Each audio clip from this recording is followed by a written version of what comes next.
Hello বন্ধুরা, তোমাদের সঙ্গে একটা বিউটি টিপ শেয়ার করতে চলে এলাম। দেখো আমি এই সানস্ক্রিনটা মাখি, এটা লাস্ট সিল্ডের। হ্যাঁ, এটা হচ্ছে পলিউশন প্রোটেক্ট একটা সানস্ক্রিন। তো আমি এটা মাখি, তোমরা যে কোনো সানস্ক্রিন মাখতে পারো। তো আমি তোমাদেরকে জাস্ট দেখিয়ে দিচ্ছি যে এটা কীভাবে মাখবে। জানো, সানস্ক্রিন মাখার একটা টেকনিক হচ্ছে 2 ফিঙ্গার। ঠিক আছে, এই 2 ফিঙ্গার নেবে, দিয়ে তারপরে আর এটা না আমি একটা ইউটিউব ভিডিও থেকে দেখেছিলাম, আর ফেসবুকেও দেখবে রিলস আছে। তো আমি তোমাদের সঙ্গে সেটাই শেয়ার করতে এলাম যে যারা যারা জানো না তারা এটা অ্যাপ্লাই করে দেখবে। ঠিক আছে, যে 2 ফিঙ্গার নেবে। তো তোমার সানস্ক্রিনটাকে প্রথমে তো ড্যাব ড্যাব করে এরকমভাবে লাগিয়ে নেবে। ঠিক আছে, আমার এই মাত্র মাখা হয়ে গেছে তাই দেখালাম না। তো যাই হোক, দেখো তোমরা দেখতেই পাচ্ছ আমি জাস্ট এই মাত্রই মেখেছি।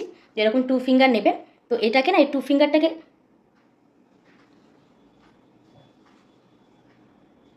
এইভাবে মাখবে। ঠিক আছে, মানে মুখটাকে একটু সাইডে বেঁকিয়ে নেবে, তারপরে করবে, দেখবে গালগুলো ফোলা সেটাও কমে যাবে, আর গলার এই ডাবল চিনটাও কমে যাবে। তো এটা আমি জাস্ট 2 দিন হলো অ্যাপ্লাই করছি এইভাবে।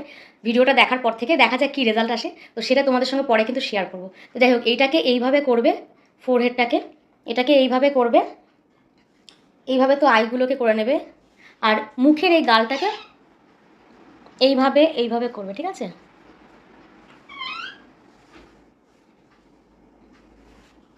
এইভাবে করবে, আর গলাটাকে এইভাবে করবে। দেখা যাক আমার কি রেজাল্ট আসে, আর তোমরা কিন্তু এটা অ্যাপ্লাই করো। চলো টাটা, লাভ ইউ।